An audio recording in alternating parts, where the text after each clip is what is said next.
SSC 26 শিক্ষার্থীরা, তোমাদের জন্য বোর্ড থেকে অনেক অনেক নির্দেশনা প্রদান করেছে। এই ভিডিওতে তোমাদের এই পরীক্ষার আগে কার্যকর কিছু নির্দেশনা নিয়ে কথা বলবো, সবগুলো নির্দেশনা নিয়ে না। তা আমার মনে হয় সকল শিক্ষার্থীর এই ভিডিওটা দেখে নির্দেশনাগুলো জানা উচিত।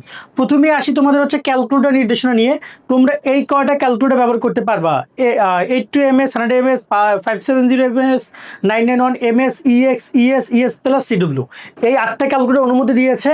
আর তোমাদের ঘড়ি নিয়ে যদি কথা বলি, তোমাদের এখানে বলেছে যে সাধারণ ক্যালকুলেটর ব্যবহার করতে পারবা, এছাড়াও পরীক্ষার্থীদের কাঁটাযুক্ত নন প্রোগ্রামেবল ঘড়ি ব্যবহার করতে পারবে, অর্থাৎ যে ঘড়িতে তোমাদের হচ্ছে সেকেন্ডের কাঁটা, মিনিটের কাঁটা এবং হচ্ছে যে ঘন্টার কাঁটা আছে, ওই ধরনের কাঁটাযুক্ত ঘড়ি ব্যবহার করতে পারবা। ডিজিটাল ওয়াচ অথবা লাইক আমি যদি একটু দেখাই আমার এই ঘড়িটা, এই টাইপের যে ঘড়িগুলো আছে যেগুলো তোমার হচ্ছে এখানে মানে মানে টাইম উঠে দেখা যায় ডিজিটালি, এগুলোও না এবং কোনো স্মার্ট ওয়াচ তো মোটেও না। ওকে, সো এই হচ্ছে এখানে দুটো নির্দেশনা ক্লিয়ার করে দিলাম। এর পরবর্তী এখানে অনেকগুলো নির্দেশনা আছে, এখানে প্রায় 35টা নির্দেশনা দিয়েছিল। কয়টা? 35। তো তার মধ্যে থেকে 2-3টা নির্দেশনা খুব ইম্পর্টেন্ট, একটা ক্লিয়ার করি। একটা হচ্ছে যে পরীক্ষা শুরুর পরপর টয়লেট তল্লাশি করা হবে, তো কেউ টয়লেটে কোনো কিছু রাখো না, বা তাহলে বাস খাবা, কারণ এই জিনিসগুলো এখন একদম বোর্ড থেকে নির্দেশনা দিয়েছে, এর আগে এরকম নির্দেশনা দেয় নাই। 2 নম্বর একটা পয়েন্ট হচ্ছে যে এখানে কাঁটাযুক্ত করে নিয়ে এখানে কথা বলেছে। আর এইখানে আরও একটা পয়েন্ট ক্লিয়ার করি, তোমরা প্রতি 20 জন শিক্ষার্থী প্রতি 2 জন শিক্ষক পাবা, 40 জন হলে 3 জন শিক্ষক। এবং তোমাদের যে পরীক্ষার ডিস্টেন্স, সেটা এখানে বলা হয়েছিল যে 3 ফুট বা 4 ফুটের বেঞ্চে একজন, 5 থেকে 6 ফুটের বেঞ্চে 2 জন করে বসানো হবে। ওকে, সিট প্ল্যান চেঞ্জ করা যাবে না, এরকম বেশ কিছু নির্দেশনা আছে।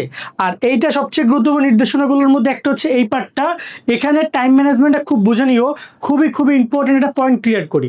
পরীক্ষা শুরু হবে কয়টায়? ধরো না, ম্যাক্সিমাম পরীক্ষা শুরু হবে 9টা 30-এ, 10টায় শুরু হবে, তোমাদেরকে পরীক্ষা কেন্দ্রে যেতে হবে 9টা 30-এ। তোমরা যদি কেউ পরীক্ষা কেন্দ্রে দেরিতে প্রবেশ করো, আবারও বলছি, তুমি যদি কেউ পরীক্ষা কেন্দ্রে দেরিতে প্রবেশ করো, 9টা 30-এর পরে প্রবেশ করো, তুমি কেন দেরি করেছো? তোমার নাম কি, তোমার পরিচয়, তোমার তথ্যগুলো, রোল নাম্বার, এগুলো সব কিছু বোর্ডের কাছে পাঠাইতে হবে। বোর্ড কেন্দ্র থেকে বোর্ডকে পাঠাবে, মানে এটা হ্যারাসমেন্ট এবং এটা মানুষের একটা টর্চার। সো ট্রাই করবার জন্য সেই টর্চারের মধ্যে না পড়ো, ফার্স্ট।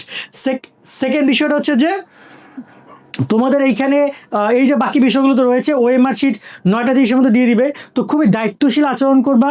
শিক্ষক যদি 9টা 30-এর মধ্যে ওএমআর শিট না দেয়, মানে সিকিউর ওএমআর শিট এবং এমসিকিউর ওএমআর শিট দিবে তোমাদেরকে, কারণ তোমরা ওই যে roll number, station number, OMR শিটগুলো পূরণ করবা। যারা ওএমআর শিট পূরণ করার নিয়ম দেখো নাই, দেখে নিও। তো এগুলো পূরণ করবে, এটার জন্য শিক্ষক দেয় টাইম টু টাইম, কারণ এটা কিন্তু তোমাদের পরীক্ষার পরের পরীক্ষা 10টার পর এগুলো লেখার সময় না।